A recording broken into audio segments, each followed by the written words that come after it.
Buenas noches, hoy es martes 18 de diciembre 2018. Desde los estudios de A la Medida por TN23. Buenas noches a usted que nos está viendo en casa y permítame también saludar a mi compañera de fórmula como todas las noches. ¿Cómo estás, Sandy Monroy? Un gusto siempre saludarte. ¿Lista para estos análisis y temas que tenemos en esta noche? Así es. Buenas noches, Julio. Buenas noches a ustedes. Gracias por su preferencia como cada noche. Así es, tenemos temas muy variados, temas polémicos también que usted no se puede perder en esta emisión.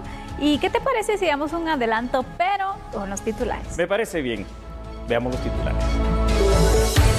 Reciben credenciales a trabajadoras de la CICIG. Serán 72 horas a investigadores y abogados de la comisión para abandonar el país. En instantes, analizamos el caso. Presidente Jimmy Morales también pide una investigación en contra de la exfiscal general del Ministerio.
Iniciamos con una noticia que es la del día. El Ministerio de Relaciones Exteriores notificó de forma pública a la CICIG que 11 de sus trabajadores no tendrán credencial para estar en el país. Quedaron sin efecto y por ende deberán devolver sus carnés.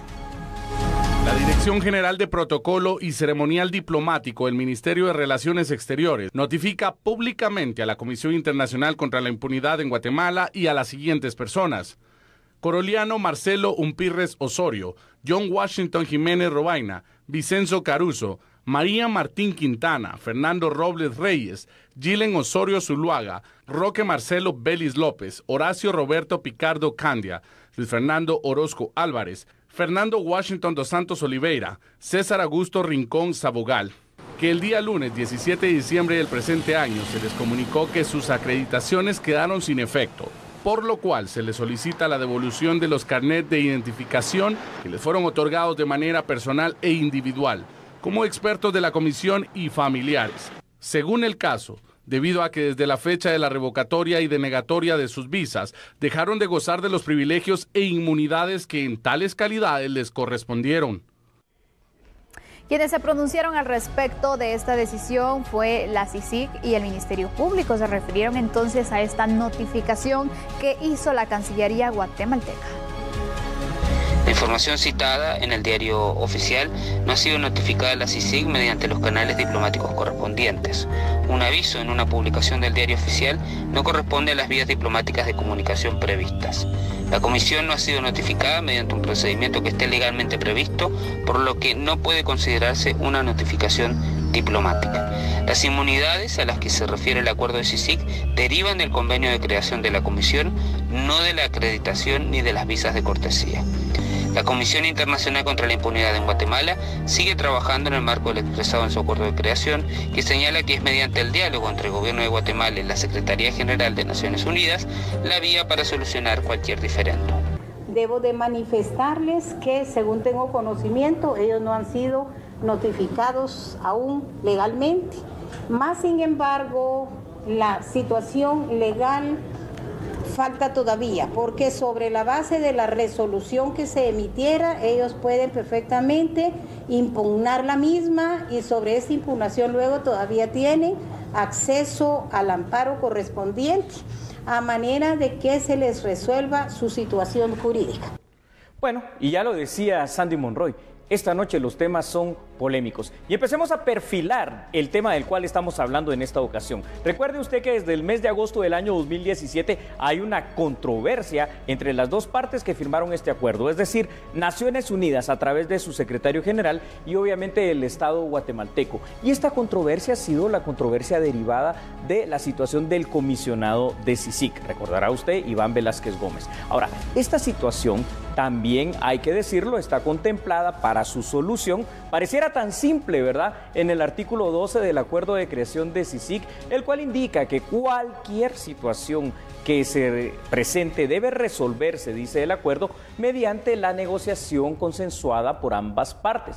Pero, ¿qué es lo que ha pasado en la vida real, en la práctica? No ha habido voluntad de negociación, sobre todo por la parte del secretario general de Naciones Unidas, Antonio Guterres, que no se ha sentado a hablar con el Estado guatemalteco. Y por eso aquí viene la controversia, viene la problemática. Y recordemos además una cosa que es muy importante traer a colación para que tengamos algunos elementos de discusión y análisis. La CICIG, tal y como la conocemos al día de hoy, tiene una vigencia que llegará hasta el 3 de septiembre del año 2019, por la que su prioridad en este instante definitivamente debe ser el traslado de la manera más inmediata, pero más seria posible también, de todas esas capacidades investigativas, teórico-científicas hacia el Ministerio Público. Y entonces vemos aquí cómo esa problemática que ya tiene más de un año, no solo no se resuelve, sino que pues pasan estas situaciones. Sin embargo, ojo también, ya esto no tomó por sorpresa a la CICIG. ¿Por qué? Porque la Cancillería guatemalteca había ya enviado una nota el pasado 15 de octubre,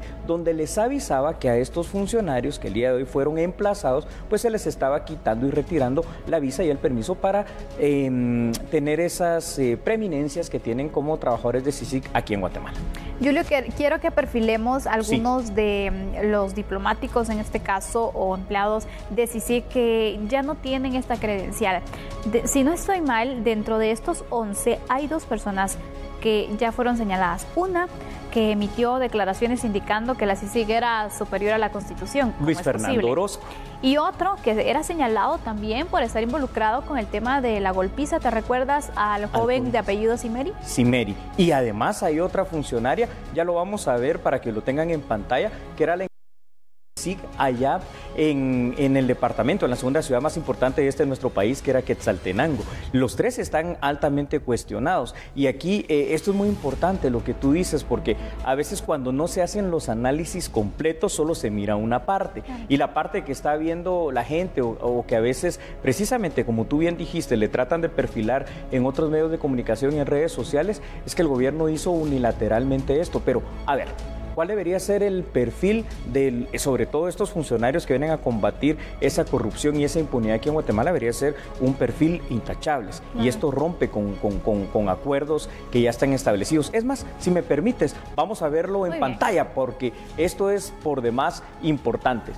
¿Qué dice el gobierno de Guatemala como argumento? Bueno, el argumento, tal y como lo decía Sandy Monroy, es que algunos de estos funcionarios que están afectos a esta medida afrontan procesos legales en su país de origen. ¿Quiénes? Bueno, vamos a perfilarlos en esta manera. La licenciada Marta Lucía Zamorano, quien era la ex jefa de la Comisión Internacional contra la Impunidad en Guatemala, allá en Quetzaltenango. ¿Por qué? Porque ella tiene un proceso pendiente, está siendo acusada en una querella penal en su país de origen, Colombia, por falsedad ideológica en documentos públicos y abuso en la función pública. Otro caso cuestionado por el gobierno guatemalteco, como lo decía también Sandy Monroy, es el del colombiano abogado Luis Fernando Orozco, denunciado en audiencia pública por el mismo testigo protegido de CICIG llamado Mario Paz Mejía, de inducirlo a mentir, específicamente en el caso Rosenberg, en contra de los hermanos Valdés Pais. Y además aquí se encuentra también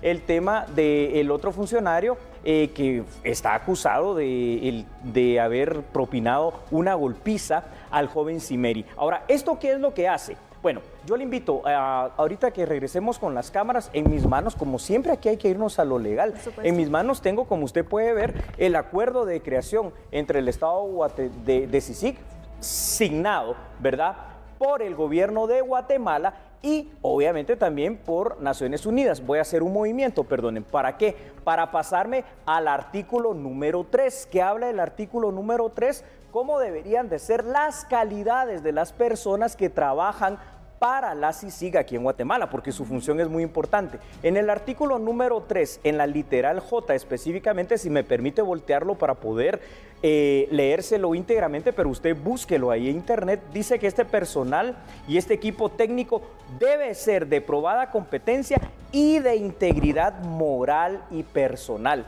o de integridad moral y personal, ¿verdad? En la literal J del artículo 3. Esta parte se pierde definitivamente, porque imagínense ustedes cómo va a venir aquí a Guatemala alguien a investigar que no hayan hechos y actos de corrupción o de situaciones anómalas si están siendo acusados en su país. No hay calidad moral ahí. Y aparte de ello, hablamos de abogados, hablamos de investigadores en muchos de estos casos, investigaciones que se podrían entonces desviar si no se tienen a las personas idóneas. Julio, yo quiero saber un poco, quiero que evaluemos los dos lados de la balanza, para de esta forma poder tener mayores herramientas para que usted pueda formular su propio criterio, su propia opinión.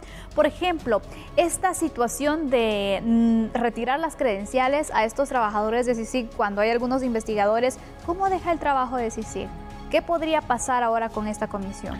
Bueno, recordemos que no todo el personal de CICIG es extranjero, es más, la mayor parte del personal que labora en CICIG es guatemalteco, pero definitivamente es importante recordar que los meses que quedan para que se retire la CICIG, tal y como lo decíamos hace unos minutos, ya son muy pocos. Entonces, la misma fiscal general, como tú dices, veamos las dos partes. La fiscal general hoy se mostró pues precisamente sorprendida en esta situación y dijo que esta medida es todavía afecto a algún recurso, una impugnación que se pueda presentar por parte de la Comisión Internacional contra la Impunidad en Guatemala. Eso eventualmente puede llegar a pasar. Y pues también veíamos y escuchábamos las declaraciones de Matías Ponce, el vocero de CICIG.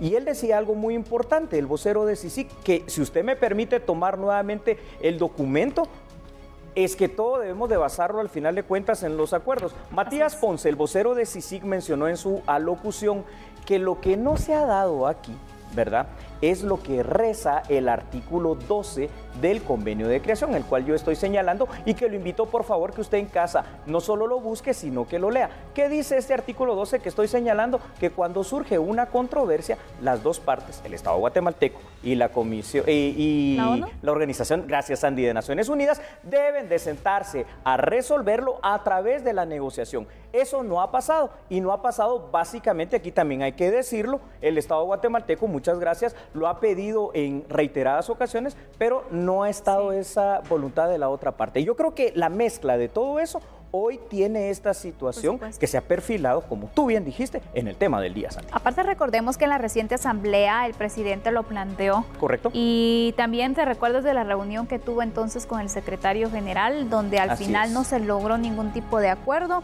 El ofrecimiento era negociar. Exactamente, y al final seguimos en las mismas, seguimos en estos cambios, seguimos entonces ante una situación incierta. Y también en CICIG, por ejemplo, la duda es de los guatemaltecos. ¿Qué va a pasar con esos casos? Cuando está la incertidumbre, cuando entonces operan o no operan, continúan o ya no.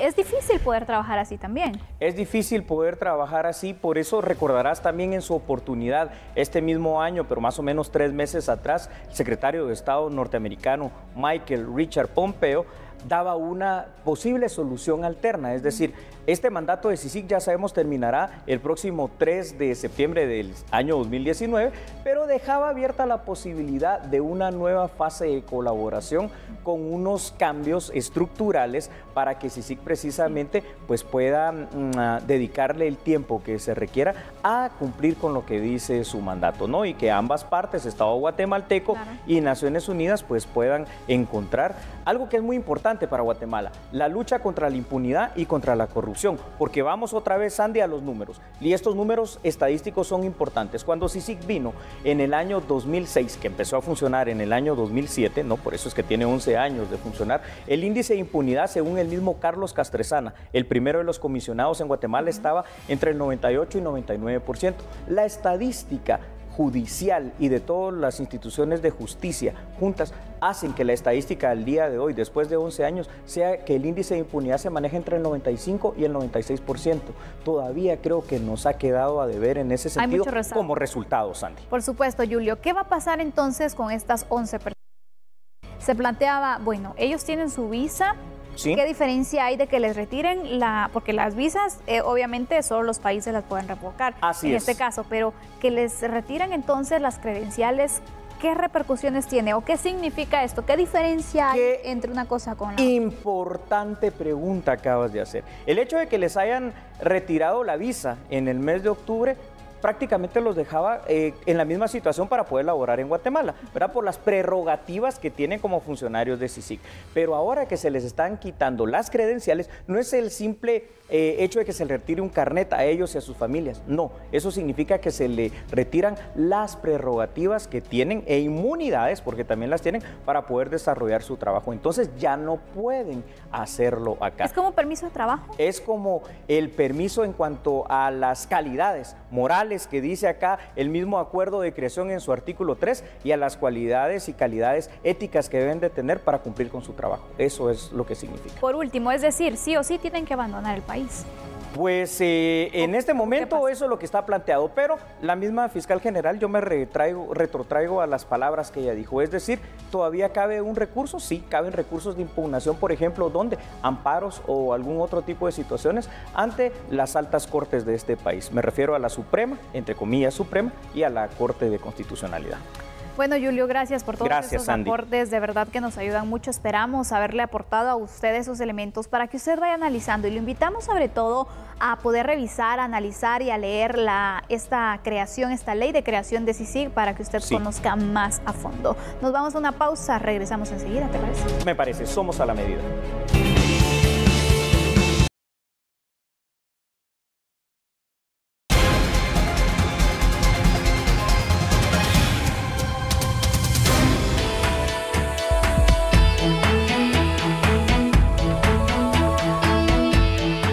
Gracias por continuar con nosotros. Hablemos entonces acerca del presidente de la República, Jimmy Morales. Él participó hoy en la inauguración de la reposición del tramo carretero del Boquerón en Chiquimulilla, Santa Rosa, beneficiando así a millones de automovilistas. Conozca más acerca del proyecto. Yo no sé qué pasó en el país, pero es el único país del mundo en donde se llevan a la cárcel a un funcionario público por un tema administrativo. Ah, pero no a todos. No a todos. Yo quiero investigación sobre un edificio que se compró en 20 minutos, 35 millones de quetzales, presentadas todas las pruebas. ¿En dónde está la señora? ¿Ah? Haciendo campaña para ser presidente de Guatemala. ¡Qué bonito! ¡Ah! ¡Qué bonito!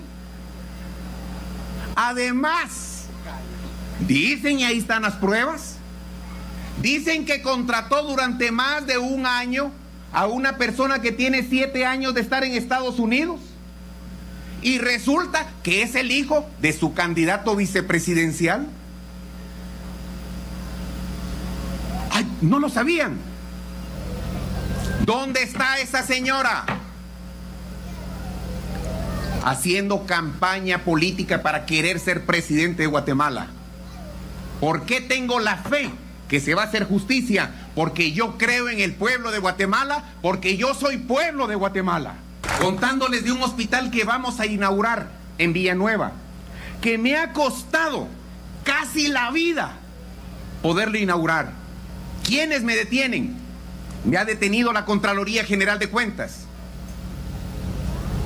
que por cierto era un jutiapaneco el que la dirigía. Ojalá y también lo investiguen, porque resulta que ahora es candidato a diputado para Escuintla. No me recuerdo el nombre, pero es de color verde. No me recuerdo el nombre del partido, pero es de color verde. Qué interesante, ¿verdad? Me han perseguido nacional e internacionalmente a mí, a mis amigos, a mi familia. y he sido respetuoso de la ley. Hoy están diciendo y quieren hacerle creer a la población, pero la población ya sabe que son mentiras. Hemos como familia demostrado que nos sujetamos a la ley y a las injusticias también. No todo lo que hacen es malo, también hay mentiras de mucha gente que quiere hacer quedar mal a nuestras instituciones, que quieren hacernos perder la esperanza de nuestras autoridades, que nos dicen muchas cosas, pero no nos dicen por qué no investigan a la señora. Recuerden que la cruz del servidor público es que muy pocos o quizá nadie les va a agradecer el servicio que usted hace. Que Dios les bendiga. Muchas gracias por estar acá.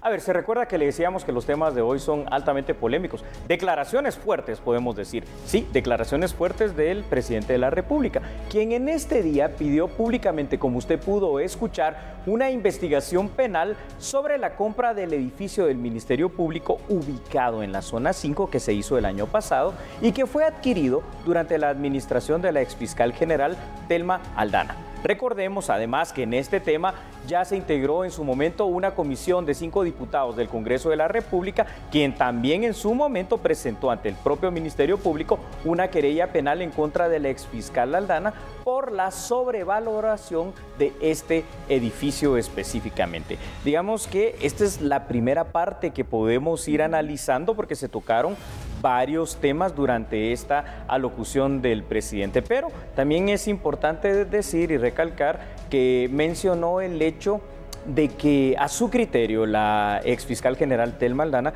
está haciendo también algún tipo de campaña anticipada en relación a su figura. Y aquí es donde cuestionaba el presidente de la República el hecho de que ella haya utilizado en su criterio la posición que tuvo de fiscal general de la República para utilizarla como una especie de plataforma política. Eso es lo primero que podemos rescatar y hay otras partes que ya vamos a analizar, Sandra. Por supuesto, y sobre todo también queda en entredicho y tomando en cuenta entonces la posición que ella utilizó para de esta forma poder perfilarse como una candidata en las próximas elecciones, que es una de las informaciones que se maneja. Recordemos también el caso del contrato que se tuvo también con cierta persona por el tema del lobby. ¿Te recuerdas un poco acerca a nivel internacional? Ese es un tema muy importante que también formó parte de este discurso y de esta alocución que, he de decir, fue bastante airada. ¿Y por qué no lo vemos en pantalla junto con nuestros televidentes de A la Medida? Porque además es importante que usted sepa que el presidente Morales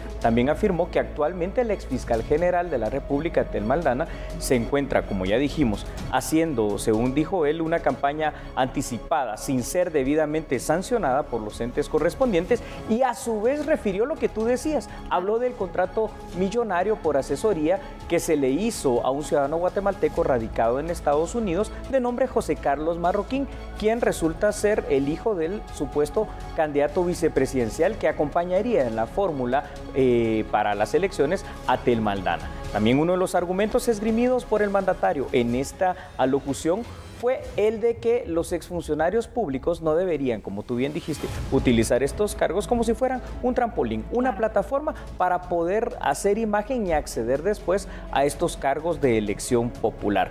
Pero te digo algo, Sandy, no solamente fue cuestionada la exfiscal general Telma Aldana, también se hizo alocución a lo que hacía un partido político específicamente, que ya la gente lo reconoció por el tema del color, al cual se refirió el presidente, de color verde, y también al de otro exfuncionario que estuvo a cargo de la Contraloría General de Cuentas. Fueron varias cosas las que se cuestionaron. Definitivamente, hay muchos cuestionamientos, pocas soluciones hasta el momento, porque imagínate, sí, eso es cierto, el tema de la compra del edificio del Ministerio Público. ¿Sabes tú cómo funciona la justicia en Guatemala? Eso va bastante lento. Aquí hay una cosa que es importante recalcar, creo yo, y destacar. Al final de cuentas, en este país, según la Constitución, nadie es superior a la ley, ¿verdad? ¿Por qué? Porque todos, aún los funcionarios públicos, solo deben de circunscribirse a aquello que la ley les permite hacer. creo, en este caso, ya lo había dicho, pero sí hay una querella que se interpuso ya en contra del exfiscal general Telma Aldana por el tema, por ejemplo, de la compra de este edificio, por la sobrevaloración. Y pues va a ser importante, como tú dices, saber cuál va a ser la resolución que se va a tomar en ese momento, la investigación propia que el ministerio puede hacer de este y de otros casos, y inclusive la presencia de la misma exfiscal general Telma Aldana para declarar y en todo caso esclarecer las dudas que sobre esto escuche usted hayan, ¿verdad? Y existan. ¿Por qué? Porque eso fue lo que no se hizo en el momento en que se integró la comisión. Bueno, este es uno de los casos, Sí. pero ahora, ¿qué pasa con José Carlos Marroquín? ¿Se puede perseguir a él? ¿Se le puede investigar? Porque ya hace varias semanas, si no es que meses, que se ha ventilado entonces este caso del contrato que tenía esta persona, y al final no vemos mayor avance, no vemos entonces ni siquiera que se le solicite información, algún informe detallado, circunstanciado. ¿Qué pasa? Este caso es todavía un poquito más complicado porque recordemos que esta persona, José Carlos Marroquín, ni siquiera está radicado en Guatemala. Ya desde hace más de 7 años vive en Estados Unidos y la empresa que él representa, o no sé si será dueño o qué, pero que sí de alguna manera representa, está precisamente también radicada como entidad jurídica, ¿verdad?, en ese país. Entonces, definitivamente esto deberá de investigarse porque aunque devengó dinero del Estado guatemalteco, y Sandy no es cualquier cantidad de dinero, fue una cantidad millonaria, eso hay que decirlo. Entonces, tenemos que preguntarle al Ministerio Público si la lentitud va a continuar en todos los procesos, porque lo que es bien impactante es que vemos que son constantes, como el caso La Línea, como el caso, todos estos que hemos venido analizando a lo largo de la existencia de la medida acá en este programa, que llevan 2, 3, 4 años y no se resuelven, y parece que todo queda pues ahí, en el baúl de los recuerdos y del olvido, Sandra. Ojalá que estos casos no queden allí y que se puedan resolver, que al final entonces se pueda esclarecer qué fue lo que pasó, porque aquí tampoco es señalar y juzgar a alguien sin que pase por el procedimiento legal, porque obviamente todos gozan de la presunción de inocencia, pero es necesario que puedan rendir cuentas, que puedan aclarar, y de esta forma los guatemaltecos tengamos claro qué sucedió con nuestros recursos, producto de sus impuestos. Y que cuando exista algún indicio de un hecho ilícito, se presente la denuncia penal correspondiente, donde corresponde todo. Por supuesto, vamos a concluir entonces con este tema, siempre nos mantenemos vigilantes. Ahora conoceremos otras noticias.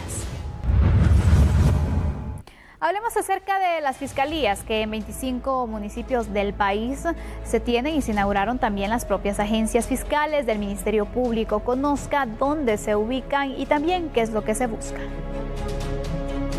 Las fiscalías se inauguraron en diferentes departamentos, entre ellos El Progreso, Santa Rosa, Jalapa y Totonicapán. El fiscal metropolitano explicó que con estas acciones contribuyen a la prevención del delito y la persecución penal. Para contribuir a la prevención y, lo más importante, para la persecución penal del delito que se suscita en esta localidad. Y así consolidar el Estado de Derecho, la paz y la armonía social. Hay un compromiso de todo el Ministerio Público de actuar con objetividad, con imparcialidad y con apego al principio de legalidad. Mientras tanto, la fiscal general aseguró que con la creación de estas fiscalías podrán determinar cuáles son los municipios en donde hace falta la presencia de la institución. Con estas 25 inauguraciones que se realizan simultáneamente el día de hoy, estamos garantizando que el Ministerio Público tenga más presencia a nivel nacional. Además, nos servirá de parámetro para determinar en qué otros lugares son necesarias más agencias fiscales.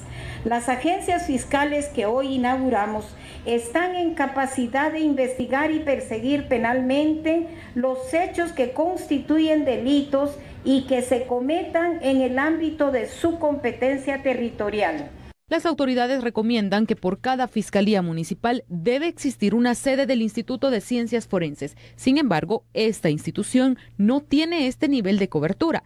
El director afirma que al finalizar el año llegarán solo a un 11% de cobertura del territorio nacional. Tenemos un rezago bastante grande con relación al Ministerio Público. Nosotros recibimos un INASIF con apenas una cobertura del 7% a nivel del territorio nacional.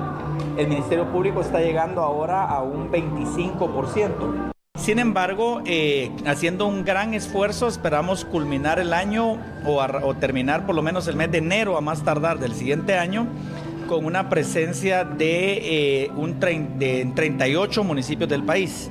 Eso equivaldría alrededor de un 11%, lo que representa que todavía con este gran avance que la Fiscalía está dando en cuanto a cobertura, estaríamos quedando muy por atrás todavía con relación al Ministerio Público, y eso va a implicar un gran reto para el siguiente año.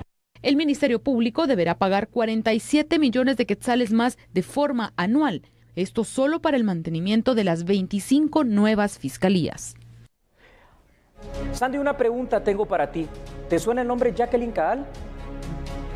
Vamos a conocer en las noticias porque definitivamente es un caso que a muchos no les suena y a muy pocos les importa. Ojo, ya va a saber usted por qué. No olvidemos eso. Somos a la medida.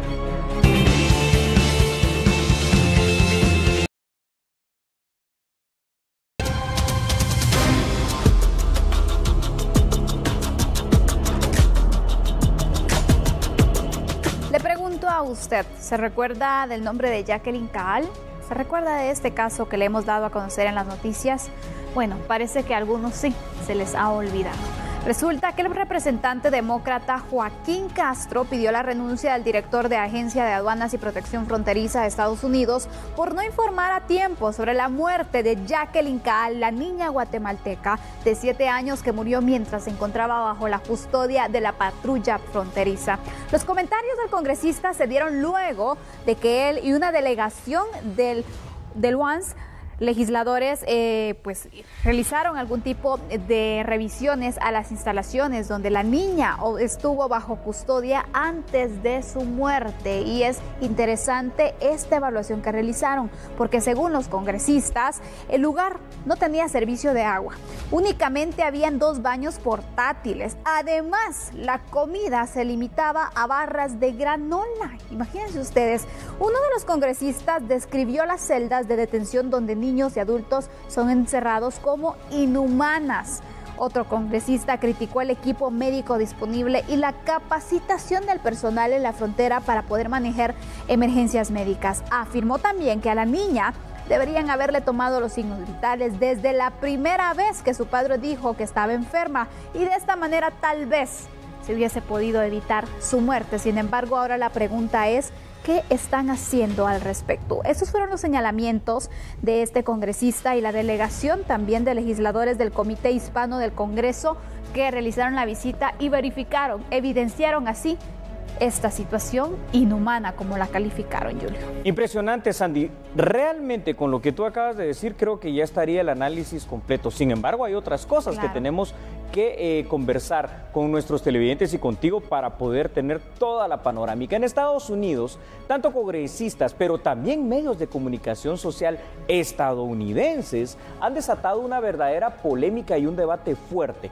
por la muerte de la pequeña migrante guatemalteca Jacqueline Caal. Esta situación evidencia definitivamente aún más la grave crisis migratoria y además crisis humanitaria que se está viviendo hoy por hoy, en este mismo instante, en la frontera entre México y Estados Unidos, donde ahí hay apostados miles de personas esperando a que se atienda su petición de derecho a asilo ante la desesperación pues de esta situación. Muchos migrantes lo que han hecho es intentado entrar de una manera forzada a Estados Unidos, y la única vía que han encontrado es la de atravesar el desierto. Lo que pasó precisamente con el papá y la pequeña Jacqueline Caal. Ahora, los peligros en el desierto se magnifican de una manera horrorosa, y por eso es que vemos el caso de la pequeña Jacqueline, que pues esa travesía le costó básicamente la vida y terminó de reforzar esa situación que concluyó lamentablemente en su muerte al no encontrar una atención pronta, justa, adecuada y además humana, ¿verdad? Humana en su momento. Y entonces el caso se vuelve cada vez más dramático y polémico para la administración de Donald Trump. Imagínate, Julio, la verdad es de que hay algo que resaltar. El hecho que estos congresistas se hayan reunido, hayan decidido visitar este lugar. Correcto. Y evidenciar la situación, porque también en ocasiones solamente se le da vuelta a la página y no se hace nada. Y así no evitamos más muertes. Esta niña fue una víctima de este tema migratorio, de las condiciones inhumanas, como lo califican ellos, que fue atendida, bueno, ni siquiera fue atendida, porque indican entonces que no le prestaron la atención médica debida, porque ya iba en malas condiciones y se quedaron esperando 8 horas aproximadamente. Entonces, en 8 horas, si ya vas deshidratada, no has comido en días y estás muy mal de salud y encima de todo eres tan frágil como una niña de 8 años, pues definitivamente que vas a morir. Pero después se guardó un silencio de casi una semana por parte de las autoridades fronterizas estadounidenses. Sin embargo, mira, el revuelo se ha creado por congresistas norteamericanos y se ha creado por la prensa norteamericana, pero pareciera ser que la sociedad guatemalteca, o al menos alguna parte de ella, esto como que no hubiese pasado o como que no importara, y eso es la situación que estamos cuestionando en este instante. Para algunos, Julio, quedó como pobrecita la niña, pobrecita la familia, qué mal que pasó esto, pero ¿qué hacemos al final? ¿Qué hacer, qué exigir como Estado guatemalteco ante los órganos internacionales? Y también me gustaría que este tema se elevara en temas de derechos humanos, por ejemplo, a nivel internacional, para que se trate este tema migratorio desde este punto de vista. Bravo. ¿Qué hace ahí Naciones Unidas? ¿Qué hace la OEA? Y nuestro mismo procurador de los derechos humanos creo que debería de hacer algo, porque se puede, con la intervención de la Corte Interamericana de los Derechos Humanos. Unos últimos datos para terminar de perfilar exactamente este tema tan dramático. Es importante recordar el pacto de migración del cual le hablamos a usted la semana pasada, que de forma ordenada y segura trata, dentro de sus objetivos, evitar que se violenten los derechos humanos de los migrantes. Y dentro de este instrumento internacional al cual se adhirió Guatemala se menciona que también otro de los objetivos importantes de este pacto de migrantes es que ellos tengan acceso a los servicios básicos fundamentales. ¿Qué servicios? Agua potable, techo, comida, atención médica cuando se requiera. Para, si eso se hubiera dado y se mejoraran esas condiciones, seguramente esta tragedia se pudo haber evitado. Lamentablemente esto no se da y sus condiciones integrales de vida, tú lo dijiste de buena manera, que esto es lo que causa que migren en sus países de origen, y estamos hablando del Triángulo Norte, es ahí donde deben de mejorar. Aquí tienen que haber más oportunidades de empleo, de desarrollo, de inversión, más industrias, para que no tantos guatemaltecos, hondureños, salvadoreños, nicaragüenses traten de ir a ese sueño americano que hoy por hoy de sueño no tiene nada más que algo que se llama pesadilla realmente, Sandra. Por supuesto, Julio. Bueno, esperemos que se pueda tener algún resultado, que no se quede únicamente con las denuncias, con la evidencia que ha sido expuesta, sino que se pueda llegar a algún tipo de solución al respecto. Puede ser entonces que el tema del relevo del encargado de la patrulla fronteriza pueda ser una solución, pero no es el problema de fondo. No es el de fondo. Vamos con otro tema, ¿te parece? Así es, cuando nos quedamos, otras noticias a continuación.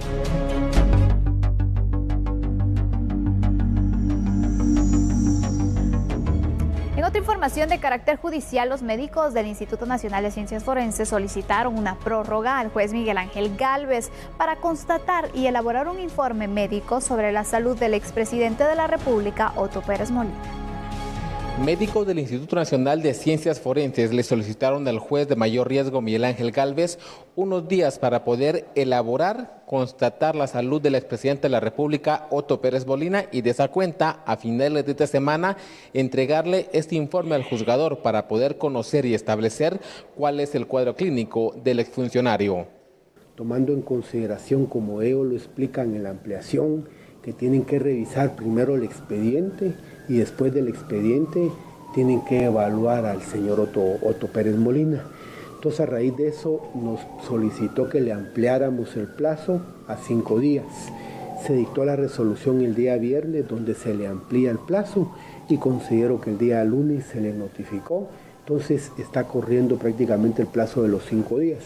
El día viernes termina para que informen con relación a la situación de salud del señor Otto Pérez Molina.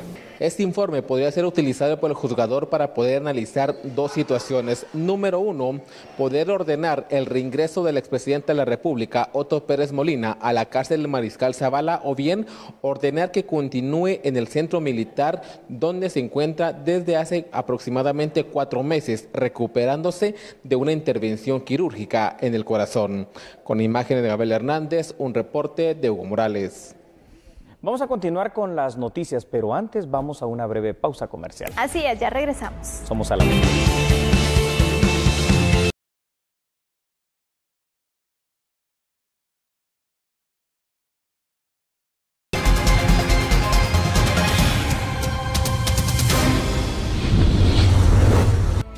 Gracias por continuar con nosotros. Es momento de conocer noticias variadas. Hoy la fiscal general Consuelo Porras buscará una reunión interinstitucional con el Ministerio de Gobernación para poder garantizar así la permanencia de elementos de los equipos de investigación que trabajan en conjunto con el Ministerio Público. Esto fue lo que dio a conocer, pero veamos más información.